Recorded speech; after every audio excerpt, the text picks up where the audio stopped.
Karishma Kiri, welcome to Winning the Home Game.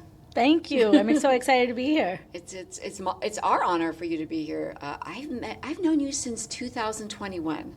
I went back and looked, and from the moment I met you, I knew 100%. I mean, being in the industry for over 25 years, that you are so on top of things. You're so professional. Your clients listen to you, which is not always the case, and just completely honest, and at the same time, I just felt like, wow, this person definitely knows her stuff, and it's been an honor to work with you throughout the years. Thank you. So thank you. And so I thought I'd bring you on to Winning the Home Game because you are one of the top realtors in the Seattle Bellevue side, and your price points are quite high.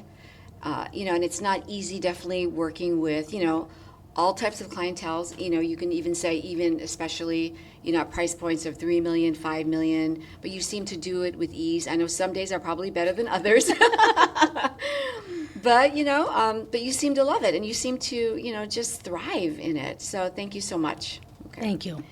Okay, so I'm going to ask you some questions here, and the first one, which I love, is because I've never met.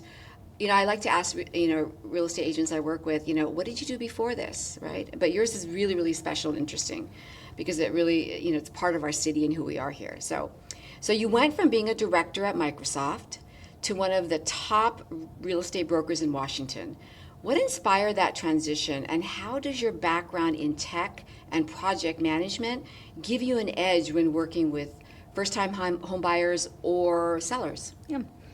Well, so I thought when Dilip and I got married, my husband and I, 15 years ago. And I'd gone through my first real estate transaction right after we got married.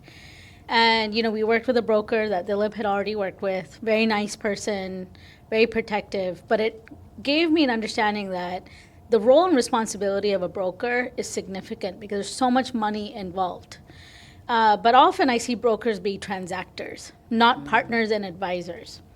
And so I started ruminating the back of my mind that, just like you have a wealth strategist or other advisors in your life, in real estate it should be no different. It shouldn't be that, I want to buy a house or I want to sell a house, let me just help you do it. But the advisory role needs to come in. So I got inspired. I actually had a company that I had other partners with after Microsoft. And when we sold that company, I thought I'll get into real estate because I wanted to be that partner and advisor. A lot of my family thought I was crazy. But they understood my why, and so that's how I got in, is to uplift the industry, to bring in that partner advisory role, and to bring in that intellectual rigor so that clients felt they had an advocate by their side to achieve their goals. Right. So super successful at Microsoft, Yeah. and then super successful as a real estate broker. I think that's a trend. I think that's you. So I love it. All right. So you're also a certified negotiation expert. That is amazing. Now, what are two strategies first-time buyers can use to make their offers stand out with your guidance? Yeah. I think strategies always depend on the market that you're in. So if it's a seller's market, there's a different set of strategies. And in a buyer's market, there's different strategies. But there are some core basics that I think should exist regardless of the market. And one is the lender. Who you work with. Buyers don't realize that the lender can make or break their file and the way that they are presented. So for example, we recommend local lenders who believe in providing a deep review process so that buyers are actually ready to go. Because then when I am representing that buyer to that agent, I can let them know this is not just an approval. This is an actual underwriting approval. All of their documentation reviewed. They are good to go. They can close in 2 weeks. They can close in 3 weeks. And so buyers have to realize that there's always these levers when it comes to the offers, terms and price. And if we can make certain things strong, we can possibly get a better price. So I like to get the easy stuff done in a strong way so that we have better negotiating power on the price. So that is one thing I would recommend that buyers should focus on, is a lender that represents them well. And you require every client that you work with to go through the underwriting process? Yes. In fact, Okay. we don't even show a home until someone has done that. Wow. Yeah. Not just pre-approval, underwriting. Correct. That's wonderful. Because we've had scenarios where a buyer didn't do it, they loved a house, and then it took too long to get underwriting completed and the house was sold by then. And it creates a very disappointing experience. So we want our clients to have a great experience, make it fun and informed. So, And you're only helping them. correct. That's right. You're helping them win. That's Correct. what you're doing. I love that. Okay. Now, what data points do you look at to evaluate if it's the right time, right, to sell or buy, as a buyer? Yeah. So one of the biggest things that I look at when it comes to when it's the right time to be a buyer is monthly supply of inventory. So it's always a supply and demand game in real estate. Right now, on the east side, we have 2.5 months of inventory, which is pretty high. We're used to 1.2 months or below typically. So when we have this excess supply, then the buyers are in a stronger position of power. And so when I see those kinds of situations, I want our buyers to proceed. In fact, I believe this is one of the best buyers markets we've seen in a long time. There's a really famous quote by Warren Buffett that says, be fearful when others are greedy, be greedy when others are fearful. And you can actually equate it in today's market where a lot of buyers are on the fence because of higher interest rates or other uncertainties. But the buyers who have certainty, the buyers who have a solid portfolio and finances and have a great lender, they should jump in. Because what I tell people is you can always refinance, but you can't change your house price. Right. Sometimes buyers are scared. And even though it sounds like that's the right thing to do, how do you help them overcome that fear? Or can you even? I do. Some of the things I do is I sometimes will show them what the same house was worth a few years ago. So they see, wow, okay, I am getting a deal. There are other times, also that we will connect them to a financial advisor so that they can see the complete picture. Okay. Because as much as I would love to be a protective person, I also don't know the full person's picture when it comes to their portfolio. Correct. So we have partners in the wealth advisory side who will help them determine if it's the right way to go or not. And then, sometimes it's buyers are just not ready to be owners, homeowners. Right. And that's also okay. It means maybe that it isn't the right time to buy. But we try to address what is the concern with either through experts who are really good in that area or for me to show data. And specifically for them, for their Correct. situation. I Correct. love that. Okay. All right. How do you help your clients choose between a condo, townhouse, or single family home? Because, for me, I get a lot of clients who are saying, I don't know yet what I should buy. And they ask me for advice, but what would you tell them? Yeah, so first I always work backwards, which is what is the end goal? So are they trying to optimize for a certain living style in terms of location, walkability, budget, future value? All of these things really matter. So in our market, single family detached homes appreciate way more significantly than condos and townhomes. In fact, condos and townhomes in our market have not appreciated that much. So if future resale value or appreciation is the number one point, then I think in general, single family is the way to go. However, if someone really needs to be in Seattle or a certain city and their budget doesn't make it easy for them to get a single family, then maybe we consider townhomes. But even there, very picky about the kind of townhomes, the location, condition, etc. So we work goals backwards to give guidance. We have other clients who don't care about future appreciation. They're downsizing from large homes to smaller homes because of maintenance. So then condos are a perfect example there where there's amazing amenities and they can just lock and leave.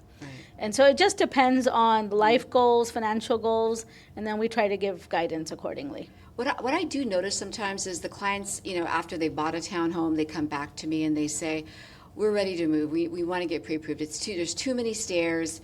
Like, it's not the right fit anymore. Do you see that as well? Yes. In fact, we're really picky about what our clients buy. Okay. And we really try not to get clients to buy the vertical townhomes. Okay. Because one, resale, it's harder. Two, they underestimate the stairs and what it does. Now, of course, we can only suggest to clients. Ultimately, it's always their decision. Right. So for some, the number of stairs doesn't really matter because they get a nice, fancy new home in a really good location. But yes, we see this, and we do recommend to clients if they are going to buy a condo or townhome, they're in the home for a minimum of 7 years or so. Okay. Because in case they need to sell it, there needs to be enough time for appreciation to cover cost of sales and other expenses. I didn't realize that, 7 years. I love that. Yeah. There's actual number for that. When you're saying, the townhome that you're talking about, what is the ideal townhome look like? For me, it is hard to get, but if we can get a 2-level townhome Okay. with a little bit of backyard space or front yard space, a very well maintained HOA, not on a main road, not near a cemetery or power lines. People who know me are going to laugh that I say this because buyers always know that I'm very particular about some of these things. And so sometimes buyers are like, oh, it doesn't matter to me. Then they'll talk to their parents and say, okay, you're right. We don't want to buy near these areas. But yes, so 2 stories, good floor plan where you have an equal number of bedroom, bath, like 3-bedroom, 2-bath or 2-bedroom, 2-bath. What I don't want to see is a 2-bedroom, 1-bath, and then 2 levels down is another bedroom, 1-bath, because that doesn't really work for a multitude of living situations, right? So we want something that appeals to the greater market because then appreciation and resaleability improves. I love that. Perfect. Okay. From your experience working with investors, what's one mindset or strategy you think buyers should adopt early if they want to turn their home purchase into a foundation for long-term wealth? Yeah. So I'm often known as the agent or the broker that will talk herself out of business. So our idea is always that whoever buys their first home should make that hopefully an investment home once they upgrade. If they want to be landlords, if they want that as a part of their portfolio. And the way to do that is to always buy something that has solid bones. And what I mean by that is floor plan, location, again, not near main roads, freeways, power lines, cemeteries. I know some people will be surprised to hear that, but it does make a difference for resale by a significant amount. Just the natural bones. It does not need to be updated. But the way that the house flows, the natural light, the size of the bedrooms and bathrooms, it should appeal because the idea is that what makes a good investment? An investment that you can actually make money off of longer term. How do you do that? You do that when majority of the market would want to buy this home, regardless of what market you're in. You don't know if you're going to be in a buyer's market or a seller's market when you sell. But if you have something with solid bones and a good location, typically it doesn't matter. You will always have a buyer for that kind of home. So that's what we always talk to with our buyers is focus on the fundamentals. Right. So basically buying for the next buyer. Correct. Okay, I love that. It's perfect. All right, so this segment is called the home stretch. So we have some fun questions here. So one thing you wish your client knew or understood before making that offer? One of the things that I wish a client knew, and I think a lot of our clients know because we make sure they know, is how they are represented by their broker. So if you're in a market where it's multiple offers, there is a segment of brokers who do a really good job staying in touch with the listing agent, following some of their guidelines or things that they have suggested, and others who never even mention that they have clients interested and suddenly submit an offer. Now, when the listing broker is looking at 8 offers and trying to figure out which ones are the ones that should go to the top of the pile, it's the brokers that have built those relationships. They're likely going to the top of the pile. So what I wish buyers knew is that the agent that they pick who to represent them really matters, especially in these scenarios. Right. But even in a buyer's market, it matters because, like, for example, with us, we are known in the industry. We have a reputation of integrity and having really solid buyers who have their act together. It allows us to negotiate better because people want to work with us. Right. So having a professional broker who really has a strong reputation makes a big difference and actually can save money. Right. How long have you been in the industry? 12 years. 12 years. And that's not that long I know. comparatively to people where I say, I've been doing this for 30, 40 years, right? Right. But you've already built those strong relationships with other listing agents, other brokers, which helps your clients. Yes, I love absolutely. that. That's I amazing. actually spend a lot of effort to do it. Right. Yeah. And what's a tip for a real estate broker watching? Like, is there a tip that you could give, how to get closer to other agents or how to meet agents or anything like that? Yes. So there's lots of agent masterminds that are out there, agent events. So we did a few other things. We teach classes to give back to the agent community. I did this even as a new broker on topics that I just happened to know, whether it was technology or just how to get started running a business because I knew how to run a business. So we gave back very early on, attending broker open houses, especially in the areas that you want to work, it's important to know all the brokers Right. that are listing there. There's other very simple things, just calling the broker, thanking them for all the work that they've done to get the home ready, making sure that you let them know that they've been heard in the way you're presenting an offer. These are all the nuances of what brokers do to determine whether someone has their act together or not. That is such a good tip. I mean, just thinking about that, like really knowing other agents. And you've done a tremendous job to be at the top of your game.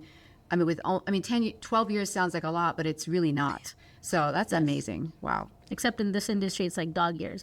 I know, right? Exactly. Okay. So do you have a personal money tip you live by? Yes. So we do believe in saving over 35%. Wow. And we have done that for a long time. Now, people that know me know I have my bougie side too, so I do have to try to keep that in control a little bit. But the other major thing is to give back. This is also very important for Dilip and I. We came into the housing world because we wanted to work on something very fundamental to someone's life. And we are in an opportunity to give back in other aspects like education and livelihood creation, etc. So I would say these two things are important. Save, but also give back. Yeah, I love that. And I remember speaking to you before about Windermere, and you said, we were talking about how great, a company Windermere is. And part of the reason why you said you're attracted to that is because they give away. Yes. And that's important to you. Yes. I love that. Okay. Now, do you guys have a must-use kitchen appliance or something you guys, use right now that you can't live without? Yes, mine is extremely random. Mine is the hot water dispenser that comes off of my sink because I am cold throughout the day. And this started when I was at Microsoft. I used to be freezing in the office, and I started drinking a lot of tea. And then I realized I was just craving a warm beverage. So then I started moving to hot water, warm water to drink. And then, so you'd have to heat it all the time or put it in a thermos.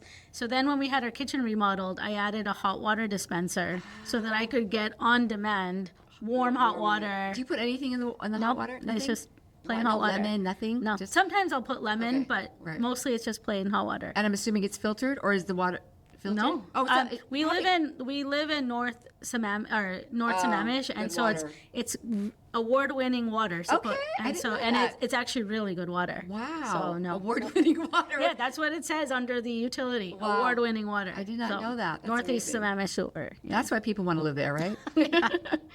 Okay. How should first-time buyers think about resale value when choosing their first home? We kind of talked about that a little bit, but anything else to add on that? Again, I know I talked about this, which is focus on the bones and fundamentals, but I also know it's important for buyers to think about themselves in a home. Some buyers have very unique needs that may not actually be great for resale. And so you always have to balance that. And I don't want everyone to just buy a vanilla home just because it's great for resale, because it's also where they're living their life. But I think what's more important is that buyers know what they're getting into. There's been several buyers we have helped this year, many years, where they had worked with a different broker. They heard our name, they came to us, and they said, I wish we would have known a lot of these things about the first house we bought. We didn't realize being next to a power line is a bad thing, or we didn't realize that having this floor plan is going to make it hard to sell this house. So it's more of, important for us that none of our clients are ever surprised. Wow. And again, we've had clients many times say, wow, you guys are so picky about what you let your clients buy. Which is a green flag. which we're very happy about, because again, we're very protective. That's my nature. And so it's just going back to the fundamentals. But I do want, people to know that there has to be space for them to see themselves. So if they don't like the vanilla homes, and we've had many clients buy homes that may be tough for resale, but they just had such unique desires on look and feel or whatever it was, that it made the sense for them. And they know what they're getting into. Right. Yeah. Wonderful. Okay. What should buyers understand about contingencies, appraisals, and escalations in today's market? Now, first of all, let's talk about what you think the market is like at this moment, which is, are we in October yet? We're just still in the end of September 2025. Yeah. So tell us what you think it is first. So we are still in a buyer's market. Like I said, we have 2.5 months of inventory on the east side, 2.2 on the Seattle side. But interestingly, on the Seattle side, 40% of homes go at or above asking price. On the east side, that number is 33%. So there is at least a third of homes that are going at or above asking price. The right house, the cream puff house with good floor plan, good condition, is going multiple offers. In fact, this year, most of our buyers have had multiple offers. And that's because usually our buyers like the really good homes. Right. It actually concerns me when there's a home sitting on the market for a long time, because then that gives me an indicator there's something up with it that could affect future resale, right? So what I tell our clients about is, if it's a good home that just happened to slip through the cracks because it was overpriced, well, then that means we have to focus on getting a really solid price. And the way we do that is go back to the levers. Well, if they're underwritten with you and there's a home inspection and the home is in good condition, maybe we can submit a clean offer, even without contingencies, even if we're not competing, but ask the seller to go much lower in price. Because they know it's a done deal. Many sellers may agree to that. Recently, we had a client who bought a home in Magnolia, almost $100,000 below asking price, and the home was only on the market for 11 days. Wow. So, there's a lot of these scenarios, and this is all about understanding those levers and what matters to the sellers to waive the right carrots. In other scenarios where we don't feel good about the home condition, then you know that home inspection is not something you can remove. And so therefore you have to be more conservative on price and the terms. So we try to figure it out, and it's really a case by case because it's dependent on the home, the condition, the price, and the seller conditions as well. I'm going to ask you about inspections, because I get clients who ask me this question, like, there was already a pre-inspection on the listing.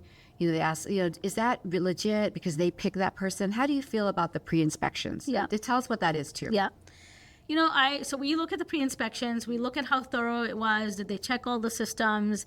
Dilip and I have also done a lot of investment properties on our own, so he has a great understanding on just construction and condition of homes. So he'll read them. If we have questions, we'll call our favorite inspector to do a second look on the inspection report. And if we feel it's thorough, it's a well-known company, we may suggest to our clients that you should be good. If it doesn't look thorough, we've never heard of this company, seems a little fly by the night, then you're going to feel that uncertainty from me, and we may still keep the inspection contingency in there. We may make a quick one so that the sellers know we're moving along the process. So, this is hard. It's also dependent on the risk tolerance of the buyer, because contractually, the onus is on the buyer to do all their due diligence. Right. And so we kind of get all the information out there and let the buyer decide. Of course, they ask for our recommendations, so this is how we go through that decision making. And a pre-inspection, for anybody who doesn't know what that is a lot of times in our market here, there is a home that has been listed, and the listing agent provides a pre-inspection in the anticipation that there's probably going to be multiple offers, and we don't want to have so many inspectors in the home. Is that the correct answer? Yes. Okay. And in fact, we've had, when it's been a seller's market, we have had buyers that if the home didn't have a pre-inspection, they didn't even want to go see the house. Wow. Because they're just like, I don't know if I want to compete and know that there's no inspection, and then maybe pay for a pre-inspection or have to skip an inspection. So they won't even go see the home. Right. So over 70+% of homes in our market have pre-inspections. It helps the sellers, it helps the buyers. Do you require that for your listings? Yes. We haven't had a listing, even when it wasn't the norm, that have a pre-inspection. Wow. We like our sellers to stay in the power seat. I love that. All right. What trends are you seeing in the market right now that first-time home buyers should be aware of or take advantage of? Yep. So a few trends that we're seeing is home buyers, usually first-time home buyers are not as picky as those who are buying their second or third upgrade homes, right? But we're seeing a lot of home buyers be very picky, especially about cosmetic things. It has to look a certain way, etc. And sometimes really good homes in better locations and solid bones are getting passed up because they don't look like a shiny object.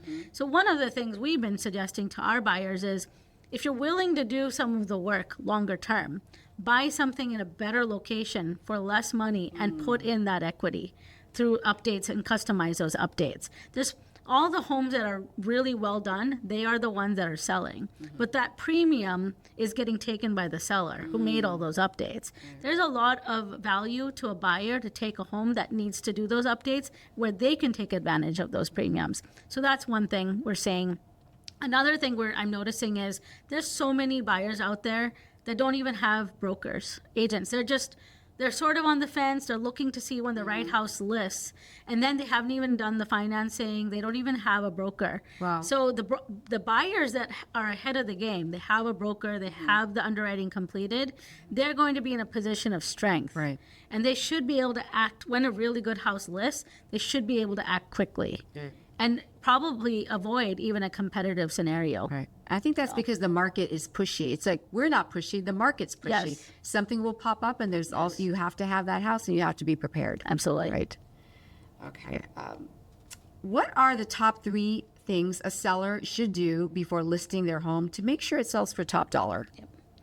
So fundamentally what happens in a buyer and a seller, right? Buyers look at a home and they want to feel like it's been maintained.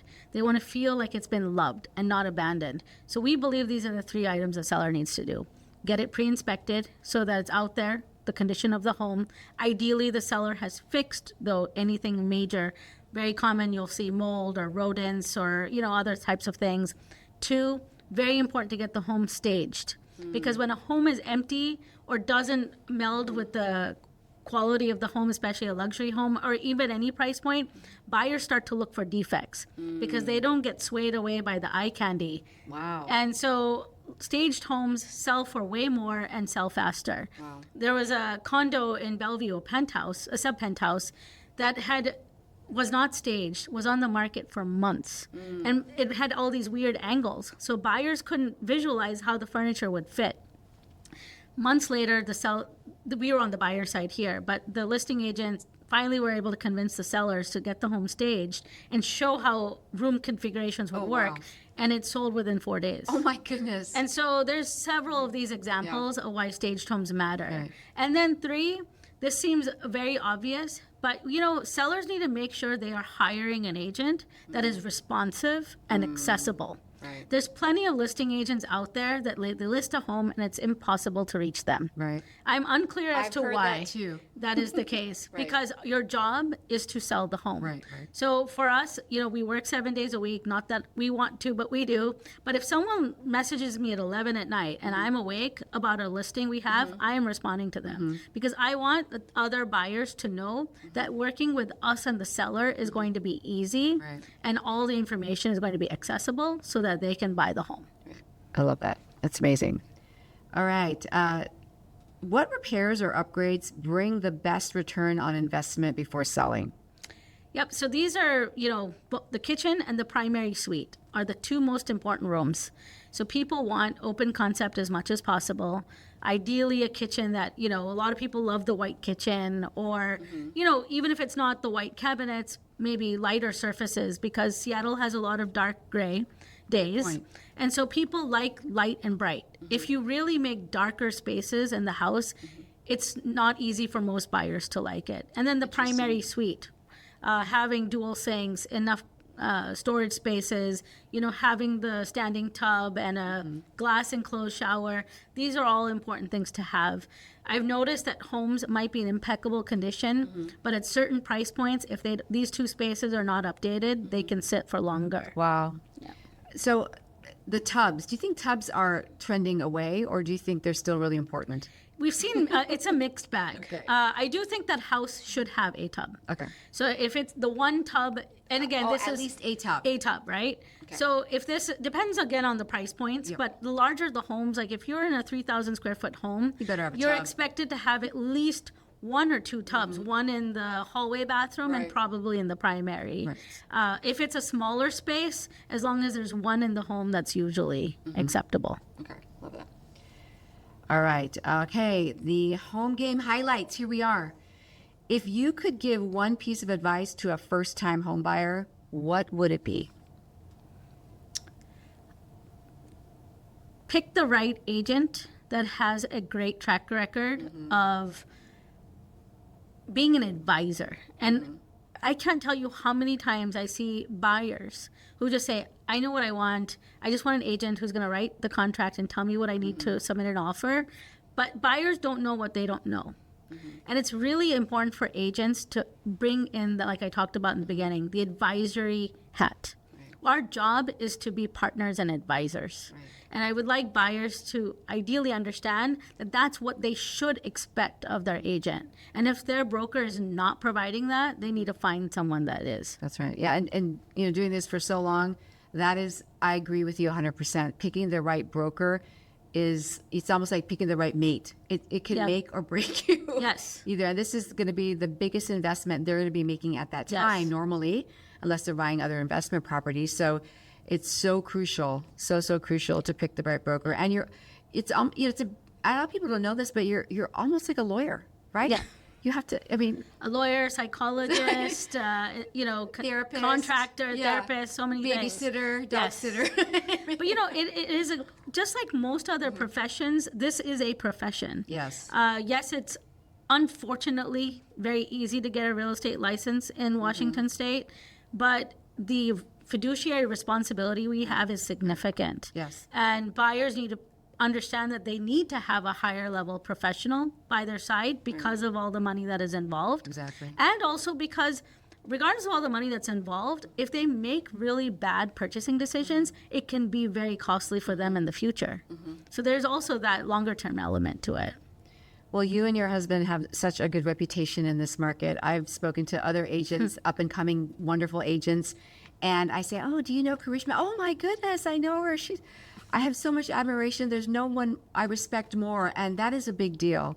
So it's an honor to have you here. It's an honor to get to work with you, and just for you to be in our Seattle, Bellevue, East Side market. Like our people are very lucky to have you. Thank you. Thank you so much. Appreciate you asking me to come.